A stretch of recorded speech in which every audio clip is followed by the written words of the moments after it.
যদি কোথাও এমসিকিউ আসে বা নটরডেম কলেজ অ্যাডমিশন বা এই অ্যাডমিশন গুলাতে যেখানে তোমার সময় কম, এই ট্রিক্সটা অনেক অনেক বেশি কাজে লাগে। ঠিক গোল্ডেন রুলটা হচ্ছে যে কোনো একটা গাড়িকে থামায় দিবে। যে এইটা শুধুমাত্র অ্যাপ্লাই করবা যদি কোথাও এমসিকিউ আসে, যদি কোথাও এমসিকিউ আসে বা নটরডেম কলেজ অ্যাডমিশন বা এই অ্যাডমিশন গুলাতে যেখানে তোমার সময় কম, এই ট্রিক্সটা অনেক অনেক বেশি কাজে লাগে। বুঝছো? এখানে কি করবা দেখো, মিলিত হওয়ার ম্যাথ দুইটা একসাথে স্টার্ট করছে। মূল শর্তটা হচ্ছে এই জায়গাতে যে একত্রে স্টার্ট করতে হবে, একসাথে স্টার্ট করতে হবে। ম্যাক্সিমাম তোমাদের বইগুলাতে একসাথেই স্টার্ট করে, একসাথে স্টার্ট করতে হবে, এটা হচ্ছে পূর্ব শর্ত। একসাথে স্টার্ট না করলেও করা যায়, একটু কমপ্লেক্স হয়। কি বলছে? যে কোনো একটাকে থামায় দিব। গোল্ডেন রুলটা কি? গোল্ডেন রুলটা হচ্ছে যে কোনো একটা গাড়িকে থামায় দিব, যে কোনো একটা গাড়িকে থামায় দিব, সবার মান আপডেট করব। যে কোনো একটা গাড়িকে তুমি থামায় দাও।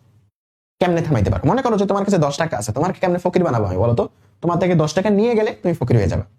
মনে করো কারোর কাছে 100 টাকা আছে, তাকে যদি আমি জিরো বানাইতে চাই, কি করতে হবে বলতো? তার উল্টা দিকে 100 টাকা দিতে হবে, মানে তার 100 টাকা ঋণ করতে হবে। তাহলে এখন দেখো, এই গাড়িটা 10 মিটার পার সেকেন্ড বেগ আছে, আমি যদি এই গাড়িটাকে স্থির বানাইতে চাই, তাহলে মনে করো মনে মনে আমি তাকে 10 বেগ দিয়ে দিলাম উল্টা দিকে।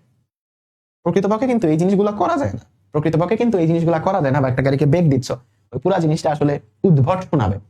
বাট আমরা ধরে নিচ্ছি যে মনে করো যদি বাস্তব পক্ষে এরকম হয় যে আমার টাকা 10 টাকা আছে, আমার যদি 10 টাকা ঋণ হয়ে যায়, আমার মাথার উপর চলে আসে, তাহলে আলটিমেটলি আমার টাকাটা জিরো হয়ে যায়, তাই না? সো এই গাড়িটাকে মনে করো আমি ইমাজিনেশন দিয়ে স্থির বানাতে চাই, তাহলে কি করব?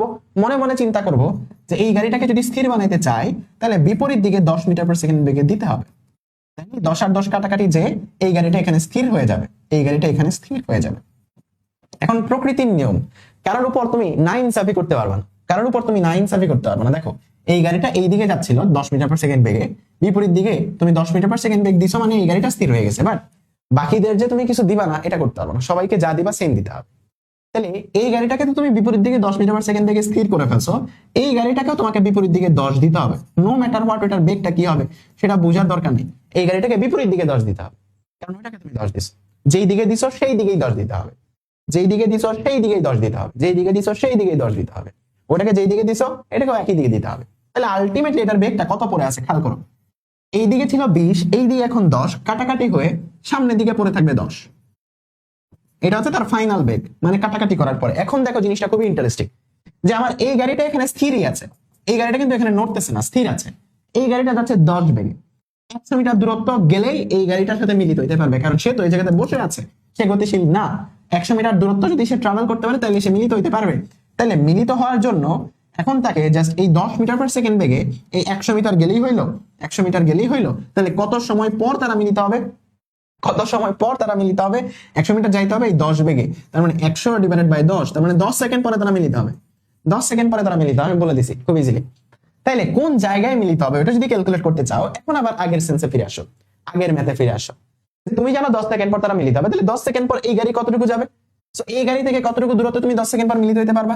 সো এই গাড়ি থেকে দূরত্ব 10 সেকেন্ড পর কত হবে বলতো? এই গাড়িটার বেগ হচ্ছে 20, তাহলে 10 সেকেন্ডে তার অতিরিক্ত দূরত্ব হচ্ছে 20 ইনটু 10, তার মানে 200 মিটার।